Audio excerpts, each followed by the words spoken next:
जय श्री राधा कृष्ण। ओ कान्हा मेरे, मेरा पीर भी तू, मेरा संत भी तू, पंडित तू, मेरा महंत भी तू। अब और क्या कहूं मेरे सांवरे, मेरा आदि भी तू और मेरा अंत भी तू। बोला बांके बिहारी लाल की जय, मोर मुकुट बंसरी वाले की जय, वृंदावन बिहारी लाल की जय। आज आपको एक बहुत सुंदर कथा बताती हूँ, मन को छू लेने वाली। कैसे भक्त का निश्चल प्रेम में भगवान कुछ भी करते हैं।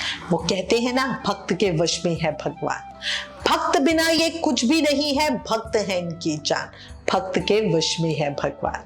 और विश्वास रखो, ये बिल्कुल सही है।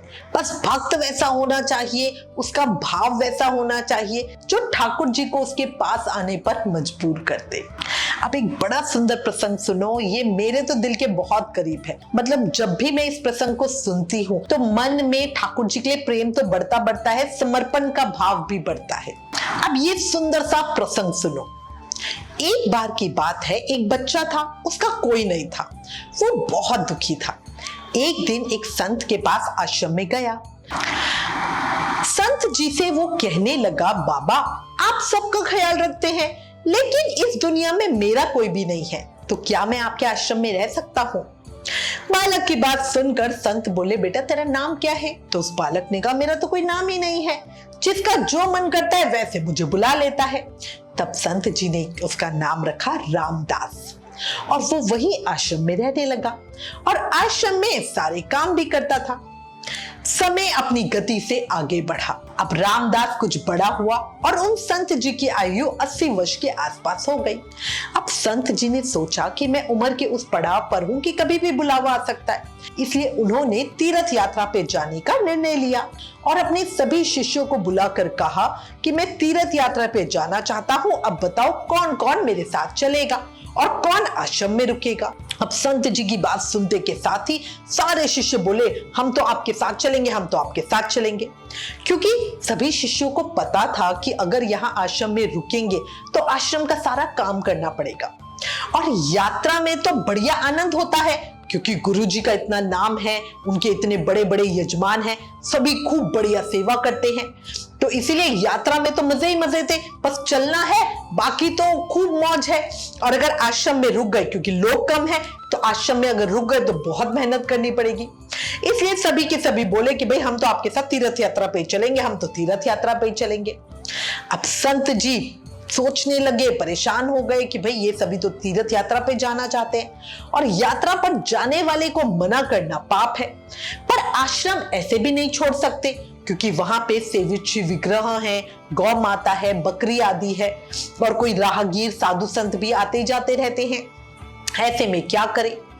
आश्रम पर किसी का रुकना भी जरूरी था। वो संत ये सब बातें सोच ही रहे थे कि इतने में रामदास आया और बोला, संत जी अगर आपको ठीक लगे तो मैं आश्रम पर रुक जाता हूं। अब संत को ये सुनकर बड़ी खुशी हुई क्योंकि उन्हें अपनी परेशानी का हल सहज में ही मिल गया। वो बड़े प्रसन्न होकर बोले, ठीक है तुम आश्रम पर रुक जाओ, पर तुम्हें यहाँ पे सारा काम करना पड़ेगा। तो बालक रामदास बोला कि हाँ बाबा जी मैं सब कर लूंगा, आप चिंता ना करो। अब ये सुनकर संत को बड़ी प्रसन्नता भी हुई और तसल्ली भी हुई। फिर वो बोले, बेटा देख, चाहे आश्रम की सफाई में कुछ कमी रह जाए कोई बात नहीं, पर भगवान की सेवा में कोई कमी नहीं रहनी चाहिए।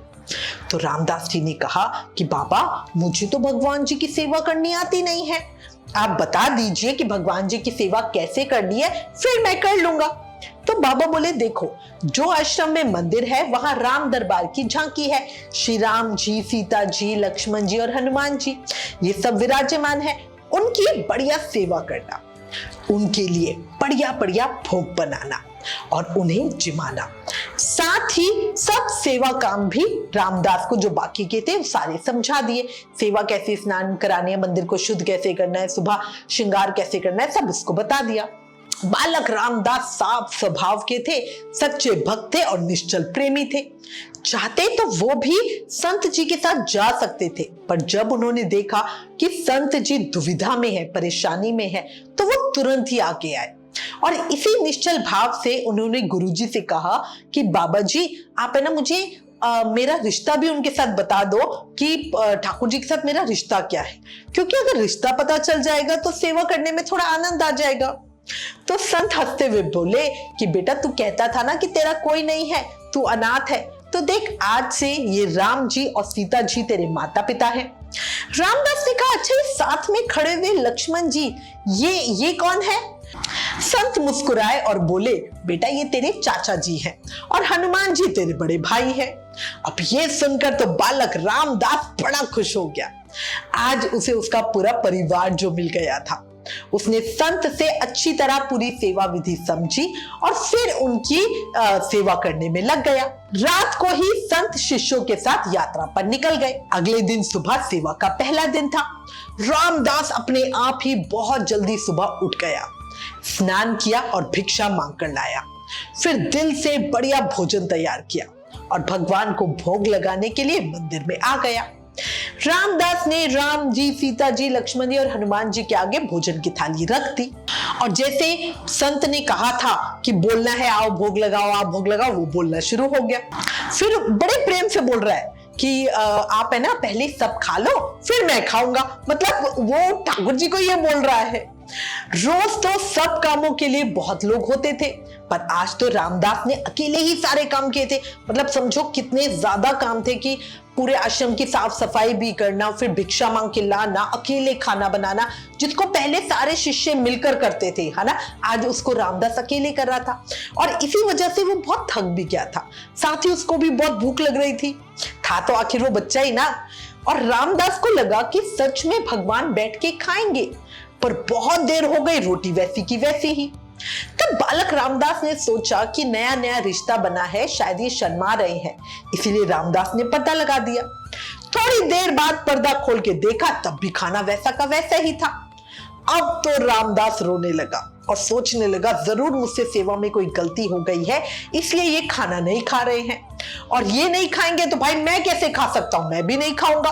बेचारा वहां बैठकर राम जी, सीता माता, लक्ष्मण जी, हनुमान जी सबको बुला रहा है, आ जाओ खाना खा लो, आ जाओ खाना खा लो। कभी उसे लगता प्रभु शर्मा रहे हैं, ये नहीं आ रहा। कभी लगता कि मैंने खाना शायद अच्छा नहीं बनाया इसलिए नहीं आ रहे हैं। बहुत प्रार्थना करता रहा, तरह तरह से उन्हें मनाता रहा, इंतजार करता रहा, पर प्रभु नहीं है।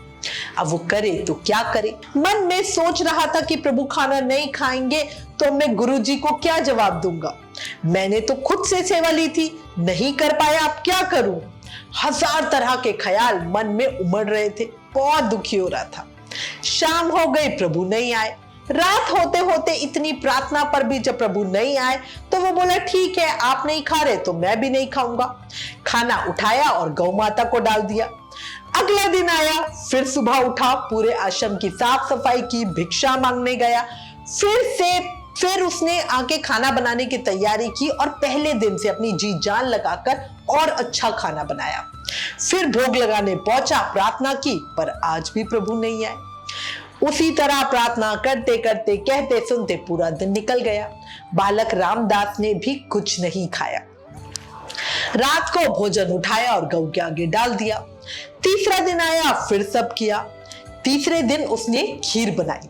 सोचा महलों में रहने वाले प्रभु हैं, शायद सब्जी रोटी भाती नहीं होगी इसीलिए नहीं खा रहे हैं, वरना 2 दिन कोई भूखा रहे तो मेरी कितनी बुरी हालत हो गई है, तो मेरे ठाकुर जी का तो क्या हाल हो रहा होगा। पहली बार पूरी बनाई। कुछ करना उसे आता तो था नहीं, पर मन में विचार था प्रभु को प्रसन्न करने का, इसलिए बढ़िया खीर पूरी बनाई। पूरी उतारते हुए हाथ भी जल गया, पर फिर भी रुका नहीं। बढ़िया खाना बनाया और भोग लगाने पहुंचा। प्रार्थना की, पर फिर प्रभु नहीं आए। अब बालक रामदास को समझ ही नहीं आ रहा था कि वो क्या करे। रात हो गई और इसी तरह करते करते करते करते 7 दिन पूरे बीत गए। बालक रामदास ने 7 दिन से अन्न का एक दाना भी मुंह में नहीं डाला था। हर पल बस वो यही सोचता, प्रभु को खुश कैसे करूं, क्या बनाऊं। रोज अलग अलग जगह से भिक्षा लाता। भिक्षा में प्रार्थना करता कि कभी दूध दे दो, चीनी दे दो, थोड़ी मेवा दे दो, और लोग भिक्षा देते हुए उसे बहुत तरह की बातें सुनाते, पर वो बेचारा करे तो करे क्या। वो अपने लिए नहीं मांग रहा था, वो प्रभु के लिए मांग रहा था। अब आया 8वां दिन। बालक रामदास ने बहुत मन से खाना बनाया, भोग लगाने के लिए आया, पर उस दिन भी प्रभु नहीं आए। पर अब उसके सब्र की सीमा टूट गई। उसने सोचा अब मैं जिंदा नहीं रह सकता। मैं ही शायद महापापी हूं जो मैं अपने प्रभु को खुश नहीं कर सका। मेरी वजह से प्रभु पिछले 8 दिनों से भूखे हैं। शायद मुझे खाना बनाना नहीं आता, सेवा करनी नहीं आती, इसीलिए तो प्रभु आ नहीं रहे, खा नहीं रहे। और मतलब मैं ये कह रही हूँ कि देखो कितना उत्तम भाव था उसका। उसे अपनी चिंता नहीं थी कि वो भी तो 8 दिन से भूखा था। उसे ये नहीं था कि भाई ये खा ले तो मैं भी खा लूं। उसे ये चिंता थी कि मेरी वजह से प्रभु भूखे हैं। वो बार बार सोच रहा था कि जब गुरुजी आएंगे तो मैं उन्हें क्या बताऊंगा, क्या कहूंगा। और यही सब सोचकर उसने प्राण त्यागने का सोचा। अब बालक रामदास मरने के लिए निकल पड़ा पहाड़ की ओर। जैसे ही वो निकले, प्रभु ने सोचा ये बालक सच्चा भक्त है, गुरु प्रेमी है, अगर इसको कुछ हो गया तो भक्ति पे कलंक लग जाएगा। और यही सोचकर राम जी ने हनुमान जी को कहा, हनुमान जाओ उस बालक को लेकर आओ और बालक से कहो कि हम खाना खाने के लिए तैयार। हनुमान जी गए और जैसे ही बालक रामदास पहाड़ पे से कूदने वाला हुआ, त्यों ही हनुमान जी ने लपक के उसे पकड़ लिया और बोले क्या कर रहे हो। रामदास जी ने देखा और बोला आप कौन। तो हनुमान जी बोले मैं तेरा भैया हूं, इतनी जल्दी भूल गया। तो हनुमान जी बोले पिताजी का आदेश है, हम सब साथ बैठ के खाना खाएंगे, चलो। बालक रामदास अपना हक जताते हुए बोला अरे वाह, इतने दिनों से बुला रहा था, प्रार्थना कर रहा था, तब तो आए नहीं, अब क्यों आए हो, अब क्यों आए हो। अपने भाई से मिलने भी क्या कोई इतनी देर लगाता है। जब गुरुजी बुलाते थे तो झट से आ जाते थे। मैं छोटा बच्चा हूं तो बस मुझे ऐसे ही टाल रहे थे। 8 दिन से खाना भी नहीं खाया, ऐसी क्या नाराजगी। क्या तुम मुझे अपना भाई नहीं मानते हो। रोज भोग लगाता था, तुम्हारे लिए कितनी तरह की चीजें बनाता था। भाई कुछ पसंद नहीं था तो बताना चाहिए ना। अब बताओ मुझे कैसे पता चलेगा। पिछले 8 दिन से रोज बुला रहा हूं, तब तो आए नहीं। आप मेरे भैया हो पर फिर भी मैं आपसे गुस्सा हूं, मैं नहीं बात करता आपसे। अब हनुमान जी उसे मना रहे हैं। मतलब समझो, उसको दृश्य को अपनी आंखों में उतारने की कोशिश करो। हनुमान जी उसे बुला रहे हैं और बोल रहे हैं चलो गुस्सा छोड़ो, मान भी जाओ, फिर अभी कभी ऐसा नहीं करेंगे। अब चलो, पिताश्री तुम्हें बुला रहे हैं। बालक रामदास बहुत खुश हो गया, साथ चल पड़ा। हनुमान जी के साथ साथ बालक चल रहा है। फिर राम जी, सीता जी, लक्ष्मण जी, हनुमान जी साक्षात बैठकर भोजन कर रहे हैं। अब इस तरह रामदास रोज उनकी सेवा करता, भोजन बनाता और इसमें उसे खूब आनंद भी आता। सेवा करते करते 15-20 दिन हो गए। अब जब भी वो भिक्षा लेने के लिए जाता तो देखता हर घर में बच्चे छोटे छोटे काम कर रहे हैं और जो माँ बाप या बड़े लोग होते हैं वो बड़े काम कर रहे हैं। अब ये देखकर रामदास के मन में कुछ ख्याल आया। उसने सोचा कि हर घर में माँ बाप ही घर का ज्यादा काम करते हैं, पर मेरे माँ बाप कैसे हैं कि वो तो कोई काम नहीं करते, सारा दिन बस खाते रहते हैं। भाई ये तो सही बात नहीं है। इस तरह से तो उनकी खुद की तबीयत भी खराब होगी, वो हिलेंगे डुलेंगे नहीं, काम नहीं करेंगे। अब यही सोचकर रामदास मंदिर गया और बोला पिताजी आपसे कुछ बात करनी है। राम जी बोले हाँ कहो बेटा, क्या बात है।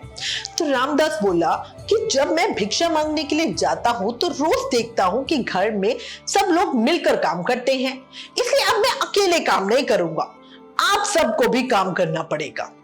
आप लोग तो बस बैठ के सारा दिन खाते रहते हो और मैं अकेला काम करता हूं, पर ये ठीक बात नहीं है, इससे आपकी तबीयत भी खराब होने के बहुत चांसेस है, तो भाई अब आपको भी काम करना पड़ेगा। अब राम जी कहने लगे कि ठीक है बेटा बताओ फिर हमें क्या करना है, क्या क्या काम करना है। तो रामदास जी ने कहा कि माता जी देखो रसोई तो आप संभालिए, और चाचा लक्ष्मण जी आप है ना सब्जी तोड़ के लाओगे, और भैया हनुमान जी आप है ना लकड़ियां इकट्ठी कर लेना, और पिताजी आप है ना ज्यादा कुछ मत करो, आप है ना पत्तल बनाओ, भिक्षा का काम मैं संभाल लूंगा, भिक्षा मैं ले आऊंगा। सबने कहा ठीक है भैया। अब सभी साथ मिलकर काम करते हुए एक परिवार की तरह खुशी खुशी रहने लगे। रामदास रोज सुबह जाता, बढ़िया भिक्षा मांग के लाता। हमारी सीता माता साक्षात अन्नपूर्णा उस भिक्षा से जब भोजन बनाती तो उसके तो क्या ही कहने होते थे, और लक्ष्मण जी सब्जियां लेकर आते, हनुमान जी लकड़ियां इकट्ठी करते। इस तरह से बढ़िया उनका एक वाकई परिवार बन गया। कुछ दिनों के बाद संत जी तीर्थ यात्रा से लौटकर आए। देखा रामदास आश्रम में ही नहीं है, खाली पड़ा हुआ है। वो सीधा मंदिर में गए और देखा मंदिर में प्रतिमाएं ही नहीं है। अब संत जी तो एकदम डर गए, सोचने लगे कि कहीं रामदास ने प्रतिमाएं बेच तो नहीं दी, मतलब राम दरबार कहां गया। तभी उन्होंने देखा कि रामदास दूर से भिक्षा मांगकर वापस आ रहा है। और रामदास ने जब संत जी को देखा तो बड़ा ही खुश हुआ, दौड़ के आया, उनके पैर छुए। संत ने रामदास जी को पूछा कि बेटा प्रभु कहाँ गए? तो रामदास भी थोड़ा अकड़ कर बोला कि मुझे क्या पता गुरुजी, रसोई में कहीं काम कर रहे होंगे। अब संत जी एकदम गुस्से से बोले, क्या बकवास कर रहे हो? तो रामदास जी ने कहा, बाबा मैं सच बोल रहा हूं, और प्यार से सारी कहानी बता दी। कैसे 8 दिन तक तो उन्होंने किसी ने कुछ खाया नहीं, और फिर जब आए और खाए, और उसके बाद जब उन्होंने पिताजी से बात करी तो पिताजी भी उसकी बात से राजी हुए। उसके बाद वो बालक गुरु को समझा रहा है कि देखो ऐसे ना मंदिर में खड़े रहने से भी है ना पैर दुखने लग जाते हैं, इसलिए मैंने पिताजी को माताजी को बोला कि आप थोड़ा काम करोगे, हाथ पाथ चलेंगे तो आप भी स्वस्थ रहोगे। बालक रामदास बोल रहा था कि पता है गुरुजी, मेरे घर वाले बहुत अजीब है, 7 दिन तो किसी ने कुछ भी नहीं खाया, और 8वें दिन आए और हम सब ने मिलकर साथ में खाना खाया। जब से आप गए हो चारों काम में लगे हैं। अभी सुनते के साथ ही संत जी भागकर रसोई की तरफ गए, और वहां उनको एक बस हल्की सी झलक दिखी कि सीता माता भोजन बना रही हैं और राम जी पत्तल बना रहे हैं। और तभी अचानक सब गायब हो गया। वो संत देखते ही रह गए। उन्हें कुछ आंखों का धोखा सा महसूस हुआ, क्योंकि बस वो एक झलक सी देखी थी। भगवान रसोई से गायब होकर मंदिर में विराजमान हो गए। संत रामदास जी के पास गए और बोले, आज तुमने मेरे ठाकुर का दर्शन करा दिया, तुम धन्य हो, तुम धन्य हो। संत ने रो रो कर रामदास के पैर पकड़ लिए, और रामदास को समझ ही नहीं आ रहा था कि संत जी रो क्यों रहे हैं और उसके पैर क्यों पकड़ रहे हैं। वो तो बोल रहा है कि नहीं गुरुजी छोड़ो मुझे, छोड़ो मुझे। अब यहां देखो क्या उत्तम भाव है रामदास का, एकदम निश्चल प्रेम। अगर आज हम किसी के लिए कुछ करते हैं तो 50 बार बोल बोल कर बता देते, पर रामदास जी उन्हें हर पल भगवान की चिंता थी। और मेरे ठाकुर जी तो आज भी तैयार है दर्शन देने के लिए। कोई रामदास जैसा भक्त तो होना चाहिए, क्यों? सही कह रही हो ना? बोलो भक्त और भगवान की जय, सियावर रामचंद्र की जय, मोर मुकुट बंसरी वाले की जय, सभी संतों की जय। मेरे जीवन का आधार है कान्हा, मेरे लिए सारा संसार है कान्हा, मेरी भक्ति भी तो कृपा है तेरी, मैं रहूं सदा शरण में तेरी, बस यही है इच्छा जीवन भर मेरी। बोलो बांके बिहारी लाल की जय, मोर मुकुट बंसरी वाले की जय। कथा पसंद आई, ये प्रसंग दिल को छुआ तो प्लीज कमेंट करना और शेयर करना भूलना नहीं। Please like share and subscribe. Thank you. जय श्री राधा कृष्ण।